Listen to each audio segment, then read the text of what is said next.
Come, young Bannerlords, gather round. Let me tell you the tale of Brobo the Bandit King and his black beasts who carved their way through the civilized to become the most feared warband in all Calradia. The forest bandits make their life in the heart of the Great Mother Forest. Food, shelter, and protection are offered to those strong enough to master her ways. And that which the forest does not provide can be taken. Ambushing village parties was the typical strategy, but if the numbers were favorable, they would hunt caravans and small lord parties. Weapons, tools, goods, and best of all, hostages were all worth the risk. These actions made forest bandits hated and hunted. However, it is those like you that you most despise. And without question, the most despised foe amongst the forest bandits was not a faction or noble. It was their mortal enemies, the mountain bandits. An ancient blood feud from generations ago, carried out to this day. Hear me, brave warriors, when I tell you that no two warring factions have ever come close to the horrors the forest and mountain bandits have visited upon each other. And it was into this blood feud the beast was born. His parents' party was attacked by a large number of mountain bandits. His survival, a last gift of a murdered mother who hid the young boy in the forest and then ran off to draw attention away from him. Brobo stayed hidden for 2 days until another party of forest bandits happened upon him. They took him as one of their own. He learned to hunt with the bow, fish with the spear, and the boy grew strong. He was very young when he started his own war band, but all could see his talent. Brobo had great ambition, for a seer had shared a vision of an empire amongst the trees that would humble those who had desecrated the great forests. It was with this inspiration that Brobo recruited 10 of the finest warriors he knew and head out. His plan was simple. He would build a vicious pack by hunting the hunters. They started with small parties they found. Only 2 options were given: join or be killed. The warband grew quickly. Once strong enough, he began to take on the bandit leaders in the area, and soon all the forest of Britannia whispered to him. It was then that an imperial messenger arrived with a message from Gyarios. He was at war with the Aserai, and his lands had been infested with mountain bandits. His soldiers too far away to help, and his security forces too weak to take the bandits on. He was willing to pay good coin for each head the black beast could deliver. Brobo gathered his pack, and they were on the hunt. The mountain bandits were not prepared for their fury. The heads rolled, and blood and gold flowed like a river. The mountain bandits were annihilated, but all knew they would someday be back. Gyarios, eager to keep his hired wolves in action, sent Brobo on a perilous mission. He was to slip past the front lines and strike deep into the heart of Valandia and spread terror. As they crept through the Valandian forest, they encountered a band of sea raiders. The raiders were quickly surrounded. Their leader, a giant jolly fellow, hollered out to Brobo and asked if they could join the ranks of the Black Beast. And Brobo accepted. Stories of villages slaughtered and burned to the ground by black beasts who appeared in the night out of nowhere, soon landed on the ears of Imperial spies. Garius knew his plan was working. The Valandian nobles came with their armies to crush the bastardly bandits. But the sons of the forest and seas fighting together was unlike any bandit force they had ever seen. They came again and again and again. All met the same fate. Eventually, the king himself took the field, determined to handle this catastrophe once and for all. But the muddy streets and dense forests surrounding villages is no place for a noble and his noble steed. Another Valandian army was slaughtered. The Valandians were forced to sue for peace, and they had been greatly humbled. Garios then set his eyes on Northern Empire lands, and the two factions met in a decisive field battle. Garios paid the Black Beast to wait in the tree line and surprise the Northern Empire army once it had been engaged. The only problem was that Lucan was willing to pay more. There was a surprise from the trees, and the Western Legion was crushed. The pack grew even stronger. Villages, caravans, and now armies, all were hunted down. From the forest to the sea, all bandits now reported to Brobo and eagerly joined his ranks. Then, like a wind through the leaves, news arrived. The Valandians had recalled many of their forces trying to slaughter the beasts. The undermanned garrisons had been butchered, and the city of Marineth was in open rebellion. It was a sign to Brobo. For was he not the High King of bandits and rebels? Brobo and his men approached the town and demanded that the gates be opened. There was some resistance, but the city was conquered. Inspired by the news from Marineth, the town of Cianon expelled the Valandian garrison and now also was in rebellion. It resisted. It was surrounded. It was conquered. Two of the richest forest fortresses were now dens of the black beasts, and men in gold swelled the pack. Brobo decided to take his time. He would fortify his lands, build his army, and then, when the time was right, he would visit his brutal beast upon all who opposed him. This was the rise of the Bandit King.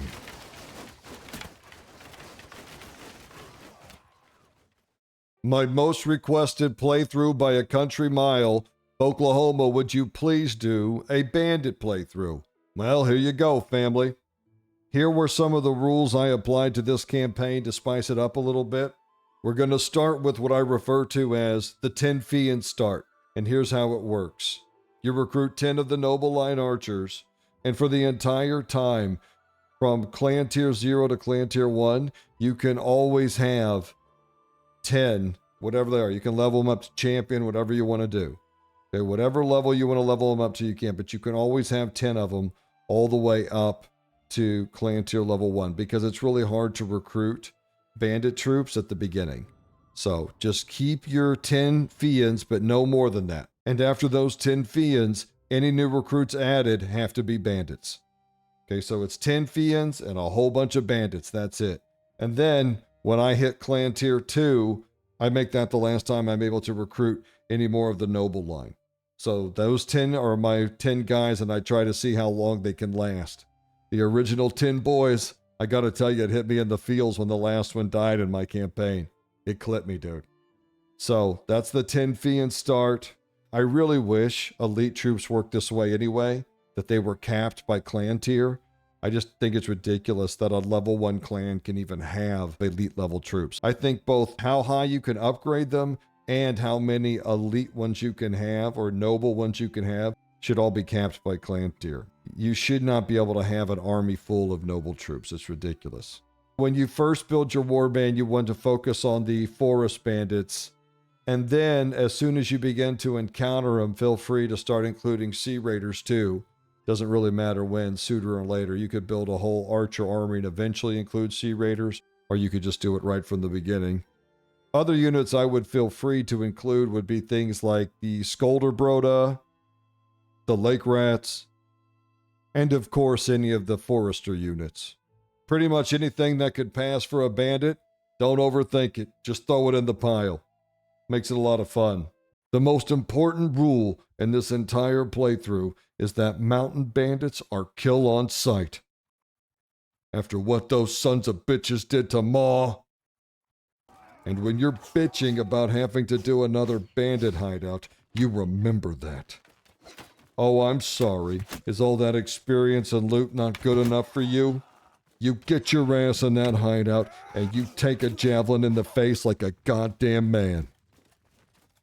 I mean, this is some West Side Story shit, where we all do our hair up and jump on the gym floor with our switchblades out.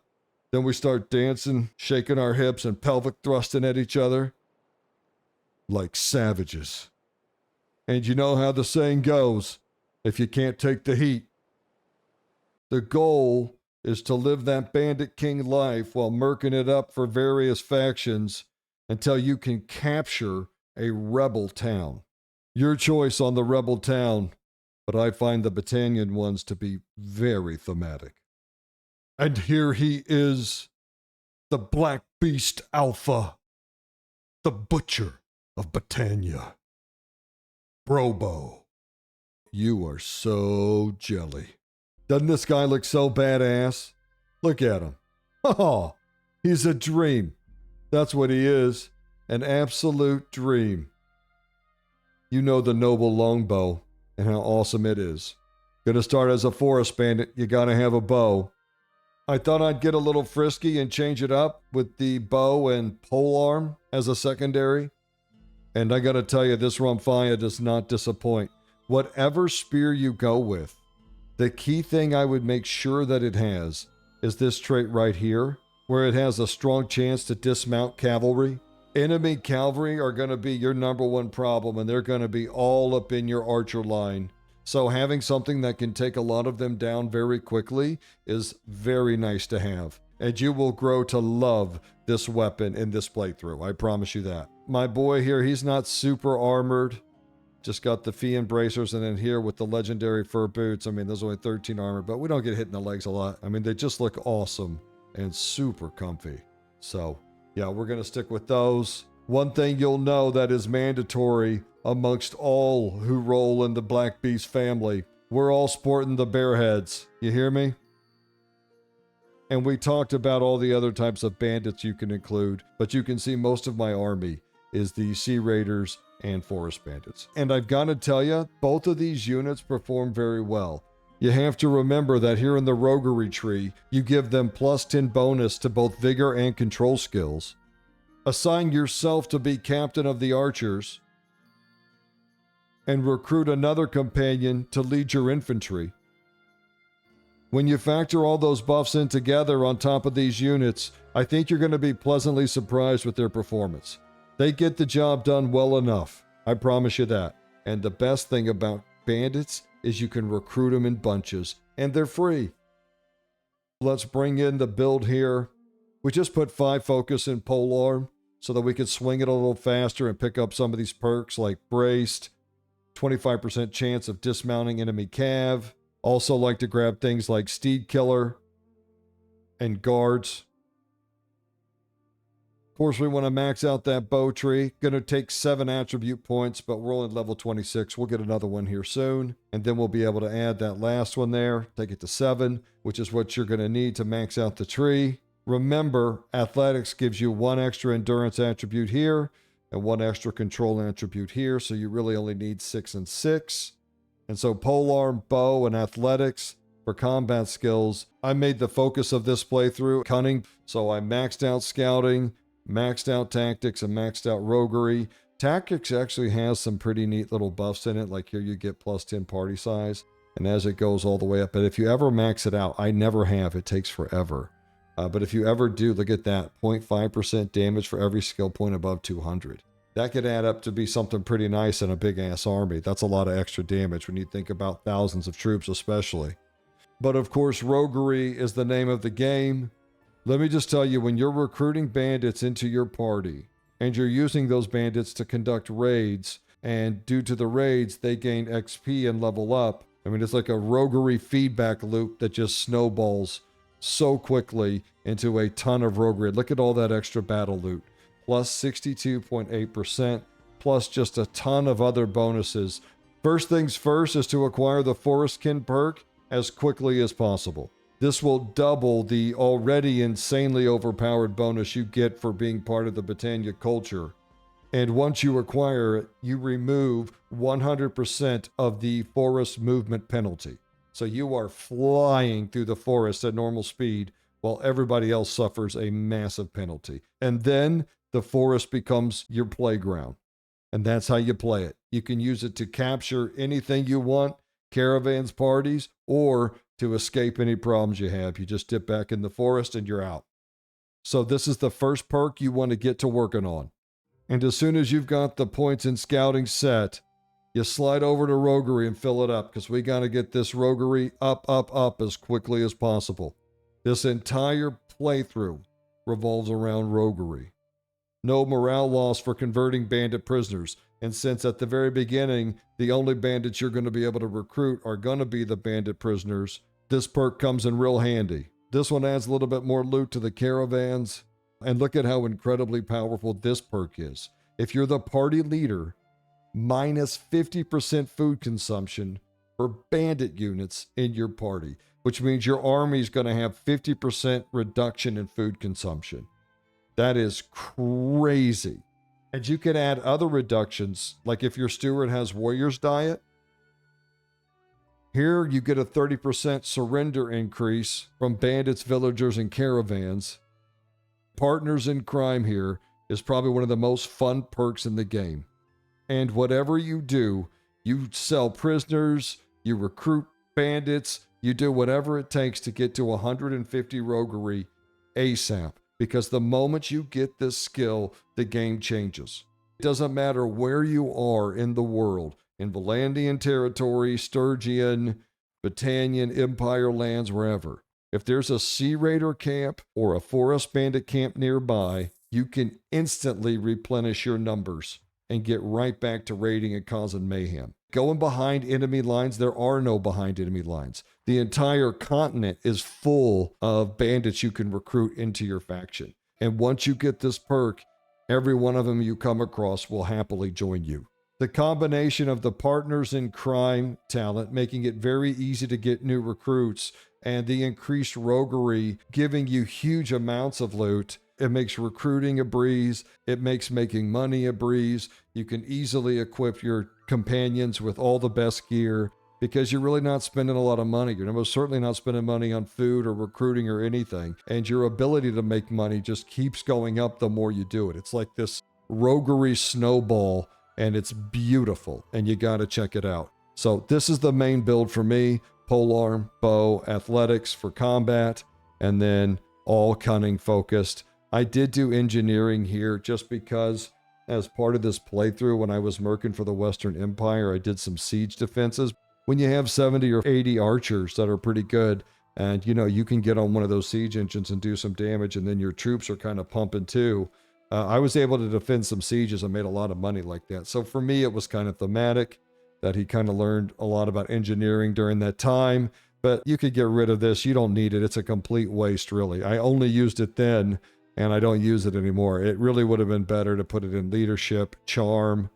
Maybe you want to switch over to two-handed and polearm, two-handed for, I don't know, whatever you want to do. One of the great challenges of any roguery playthrough is finding a medic that doesn't have the merciful trait. The best way I found to find one is to come into the encyclopedia, just hit N, and then come into the Heroes section, check the Sturgia and Britannia boxes, check on Wanderer, and it'll tell you all of them that are in the game. And usually if you can find a healer from one of those two factions, they very often come without the merciful trait. The other option, of course, is to not be an idiot like me and waste points putting into engineering just because you had a few moments and you thought it was loreful, but to better min-max your character and just become your own medic. Yeah, you won't max out the tree, but it'll be good enough, and remember, you're the Bandit King. Getting more recruits is never gonna be a problem. A piece of advice when it comes to the campaign, approach bandit camps tactically. So you'll want to wipe out any mountain bandit camps to stick with the theme, but another important reason why is that you want either a forest bandit camp or a sea raider camp to spawn. And once you get one and it's stacked up full and it's in a nice place, don't you touch that thing again. Those are your boys now. And then when you need some more recruits, you just chase them down. And every time, they're going to sign up to be part of the family. Oh my God, these guys are going to make me run all the way down to Stamp Beach. Okay, yeah, these guys are not getting the peace offer. Not if you're going to make me run a 5K. You're getting the cleaver. And here you go, right here. Very well, you can join up, and you just slide them over, and your numbers will fill up. And then if you need some more, just head back into the tree line or along the coast and grab you some more. And you just rinse, repeat. And think about how many times you've seen a big bandit party of 30 or 40 or 50 bandits. That'll instantly refill your army up in no time. You might have to tinker with it a little bit, but eventually you'll have some very nicely placed bandit camps, and you can just roll around the map, raiding and destroying, and 20 to 50 recruits are never but a moment away. It's just really a very fluid and fast-paced play style. It's a ton of raiding, it's a ton of being attacked while raiding, and it's just a lot of action, a lot of money, and a lot of bandits. You gotta check it out. If you don't know how to take over a rebel city, some faction, typically a different culture faction, will take over a town, and if they don't settle the loyalty, which the AI often doesn't, then eventually the town will rebel, and you'll see Marineth rebels or Cianon rebels emerge as a faction. All you have to do is make sure that you're not attached to any kingdom, so you can't be on a mercenary contract or anything like that. Just leave the kingdom, and then just approach one of the faction's parties or approach the gates or however you want to do it. Click on the party and declare war and just say, we're going to fight to the death. And then that'll put your clan at war with the faction. Once you have taken over a rebel town, you're actually immune to the AI being able to declare war on you, because you'll see I'm not part of a kingdom. I'm just a clan that happens to have two amazingly awesome fiefs. And when I bring up the settlement page here, you can see old girl's taking some damage here. All this stuff's been stripped down to the base level, so it's going to take some time to build it up. Now, you can do this however you want, but one option most certainly is you could just build these towns completely up. You could make money by going around and just clearing out bandit camps and setting up your bandit camp network while your two towns build up and get stronger and stronger. I mean, they're pretty torn down, and I'm already making 2K a day. That number is only going to go up. You could just stop the campaign here, mission accomplished, or from here you could build up your towns, build up your army, and then when you're ready, declare yourself your own kingdom, and then get to it and just see how long you can make it.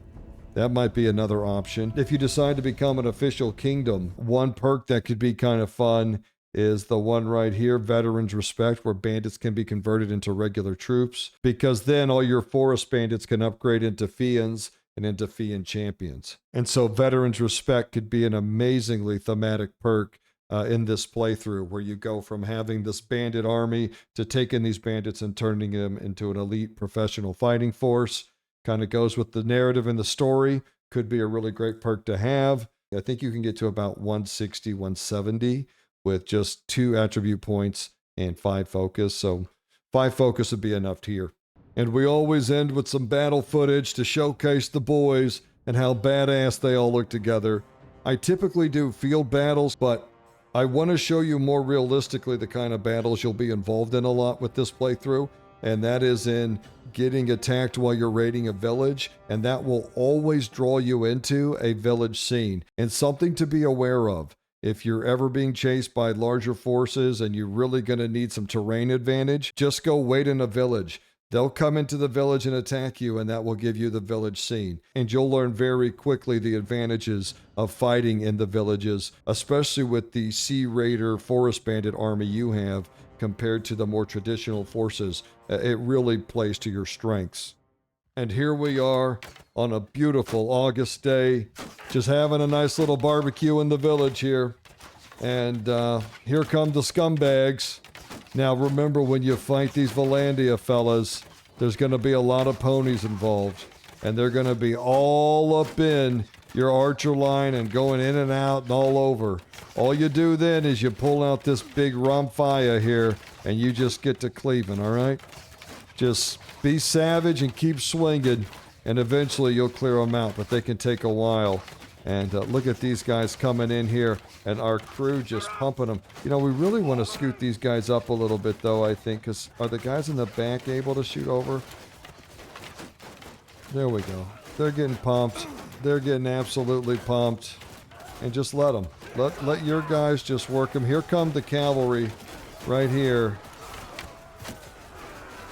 And we're just gonna pop them. Okay, right when they get in here, get this thing to working. See what I'm saying? This thing is the cleaver. There's that knockdown. And a cavalryman off his mount is pretty much done. Down. See what I'm talking about? This is that one hitter that you're looking for. You do have to be a little careful because they are freaking everywhere. But your boys will take care of them. Just keep swinging. And no matter what, remember, no matter how many casualties you take, you can just go grab some more. The casualties do not matter in this build.